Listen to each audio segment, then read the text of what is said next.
Halo guys, Assalamualaikum warahmatullahi wabarakatuh. Balik lagi di channel kita, di channel Awan dan Olia. Jadi guys, di video kali ini saya ingin memberi sedikit tips ataupun juga informasi mungkin ya seputaran traveling atau seputaran jalan-jalan ke Belarus, karena saya mendapatkan beberapa, pokoknya bisa dibilang agak banyak juga ya yang nanya-nanya ke kita seputaran bagaimana syarat-syaratnya ke Belarus ini, dan juga bagaimana informasi lebih detail, intinya kayak gitu.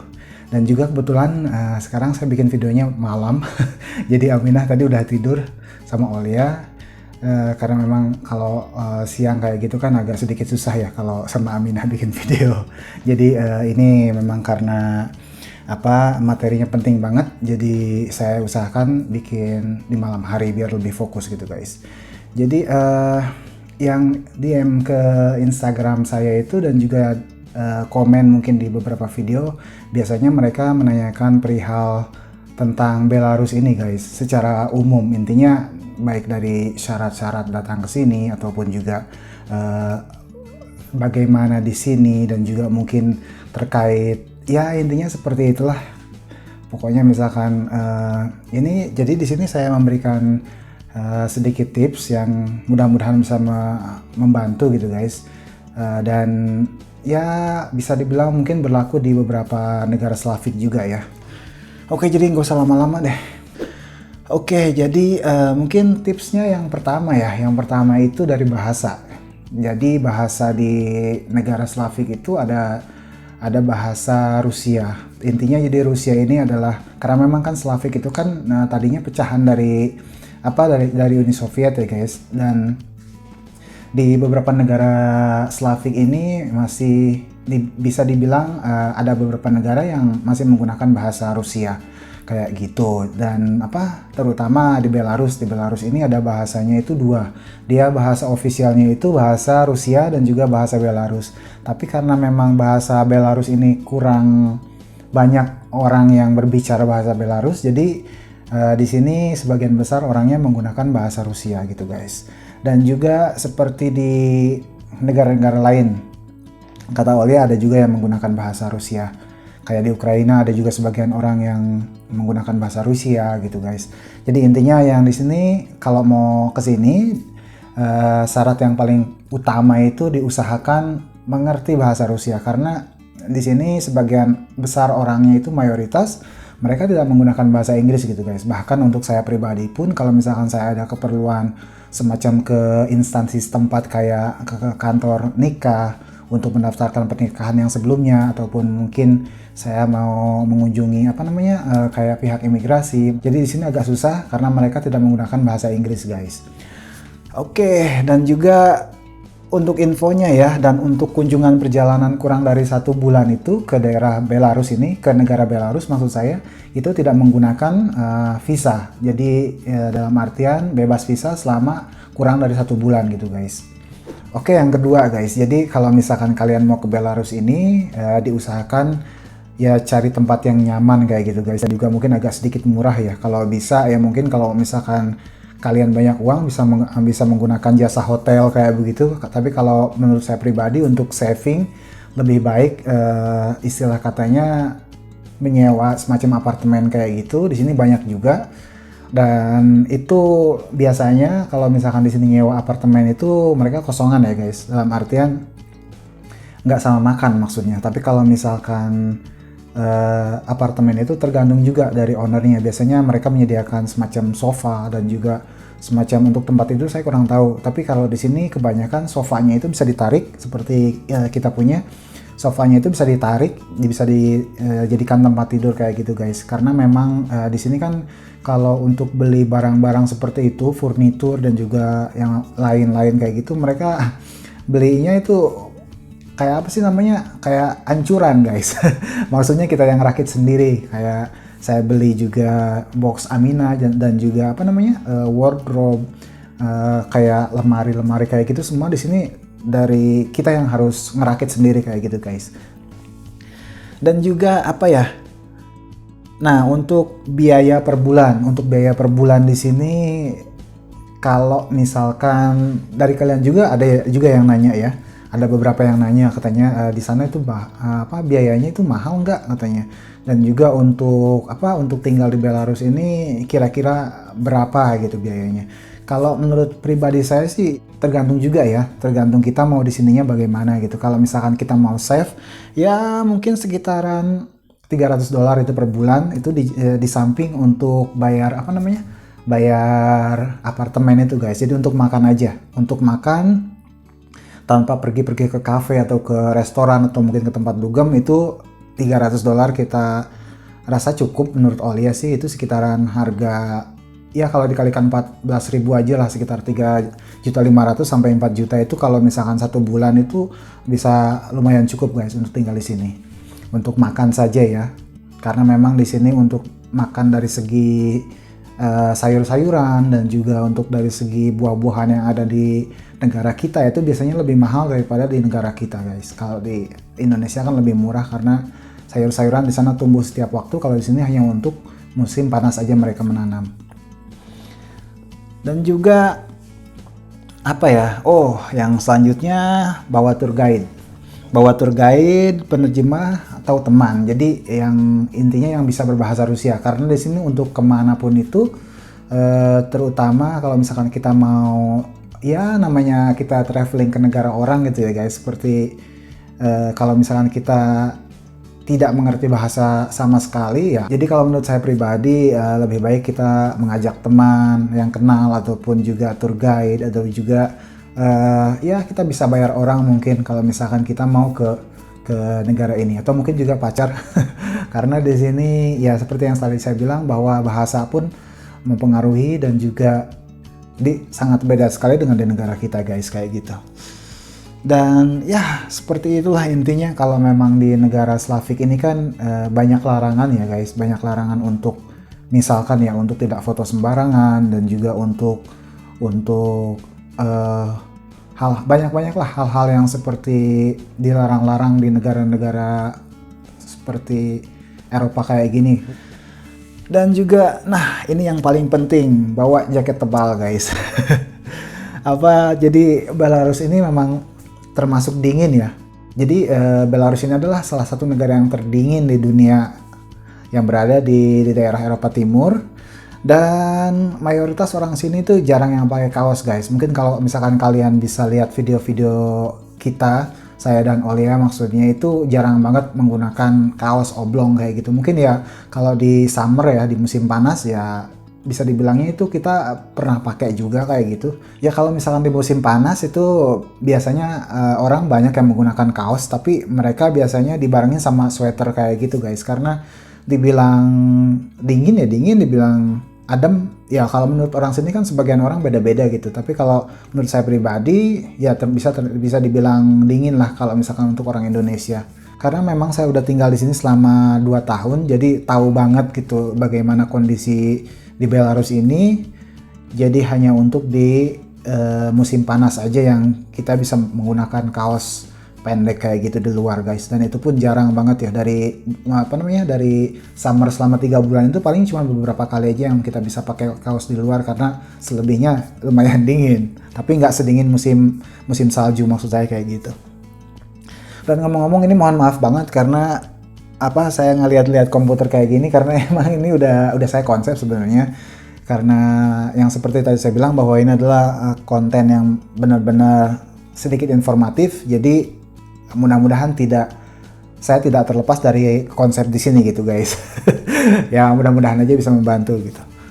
Nah, jadi selanjutnya di sini tidak ada masjid guys. Jadi untuk kita sebagai muslim di daerah Eropa itu memang agak susah ya kalau untuk masjid. Cuma di negara ini saya bilang mungkin bisa dibilang lebih susah karena masjidnya hanya ada di kota Minsk aja, itu ibu kota. Dari sini itu sekitar 4 jam lah. Kalau misalkan kalian masih penasaran bagaimana masjid di sini, kalian bisa silakan nonton videonya di sini di atas guys. Saya sertakan linknya. Karena karena saya pribadi kan sebagai muslim dan juga untuk makanan di sini agak susah juga karena yang di toko-toko seperti itu pun mereka mencampur ya guys. Jadi maksudnya bukan mencampur kayak gimana. Jadi kalau misalkan toko-toko daging seperti itu mereka kebanyakan ya, nggak semua, kebanyakan itu yang bersebelahan dengan daging-daging babi, kayak misalkan ayam atau kayak gimana. Makanya kita kalau misalkan beli makanan di sini, kalau saya pribadi dan Aulia itu benar-benar ketat. Kalau mau beli khusus ayam aja gitu. Kalau misalkan daging sapi, khusus sapi aja gitu. Jadi ya memang agak susah juga karena memang tidak ada sertifikat halal, tapi kita usahakan sajalah. Insya Allah mudah-mudahan kita harus lebih teliti aja mencari untuk memilih-milih makanan yang kita mau gitu guys. Oke, dan itu masalah uang. Masalah uang di sini mata uangnya itu adalah rubles. Rubelsnya rubels Belarus ya, bukan rubels bukan rubels Rusia, itu beda dia, beda pecahan dan beda juga harganya. Dan kalau misalkan kesini saya rasa itu tips dari kita juga mengenai uang. Di sini lebih baik menukarkan di sini bisa kok melalui pihak bank, tapi ya itu sendiri yang saya bilang itu, kalau misalkan kita, karena di sini kan bisa dibilangnya bank khusus di sini ya, ada yang Belarus Bank seperti itu, dan itu pun menggunakan bahasa Rusia gitu guys. Jadi yang seperti tadi saya bilang, lebih baik ngajak teman aja, istilah katanya, yang orang sini ataupun juga pacar kita yang bisa bahasa Inggris gitu, yang bisa berkomunikasi dengan kita intinya.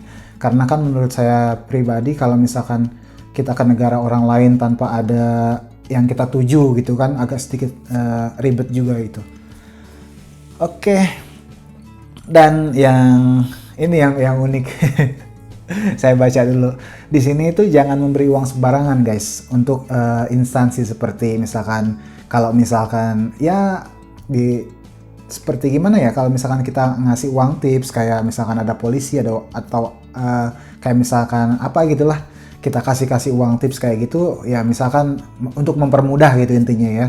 Kalau di sini jangan sampai kayak gitu, karena kalau misalkan ketahuan, kita meskipun kita niat kita baik ngasih uang, itu bisa kena tindak pidana. Kalau di kita kan ada uang terima kasih gitu ya, Pak tolong dong bikinin seperti ini, nanti nanti saya kasih uang. Padahal kita bukan nyuap, itu intinya kita cuman ngasih untuk uang rokok seperti itulah. Kalau di sini tidak bisa hal seperti itu.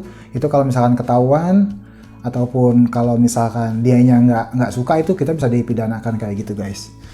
Mungkin kayak gitu. Dan juga kecuali di restoran ya, kalau di restoran itu memang umum, kita bisa ngasih tips setiap saat kapanpun itu.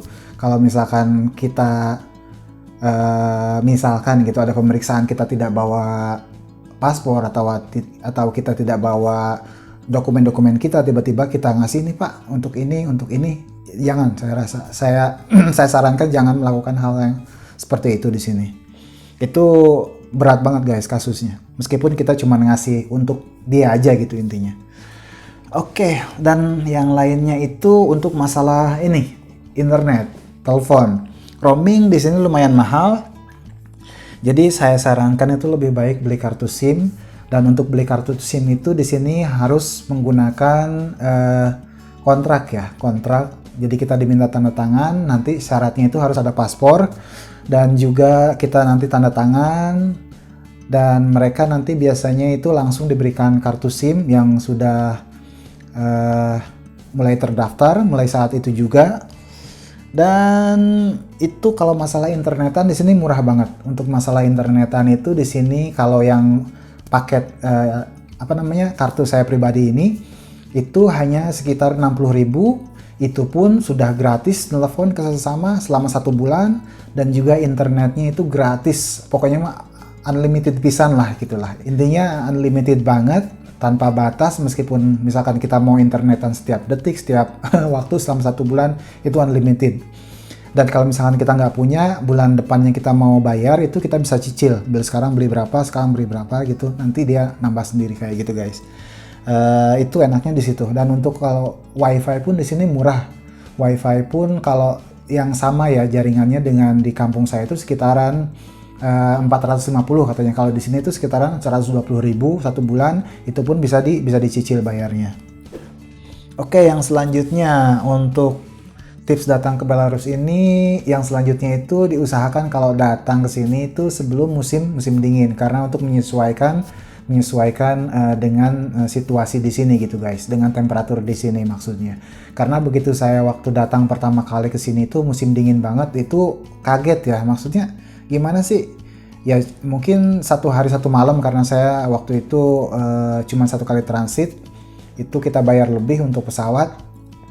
Jadi di Indonesia panas, tiba-tiba ke sini langsung dingin gitu guys. Dan saya pun waktu pertama transit di Turki itu nggak terlalu dingin banget seperti di sini gitu. Nah jadi waktu itu saya pertama datang ke sini itu menyesuaikan dulu dan kaget mungkin ya.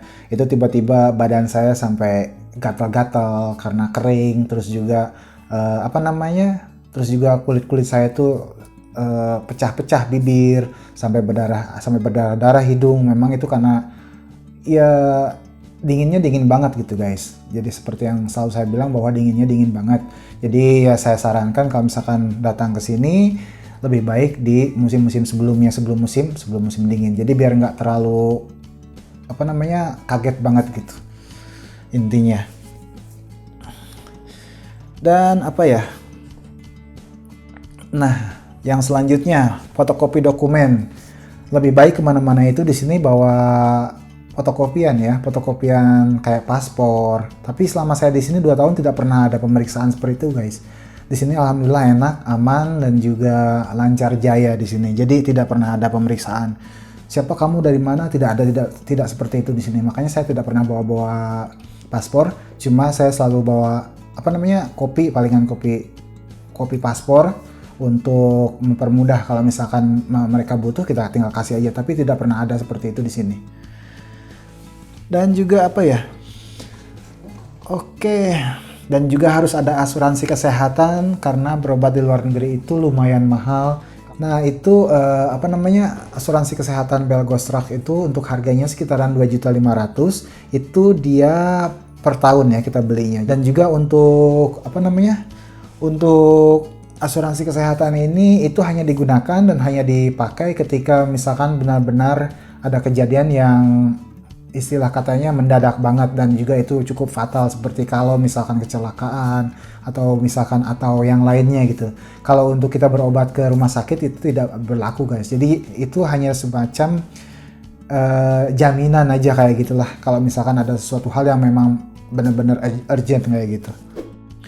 Oke guys, jadi mungkin sekian aja dulu video dari saya kali ini. Mudah-mudahan bisa bermanfaat untuk kalian yang mau jalan-jalan khususnya ke Belarus ini.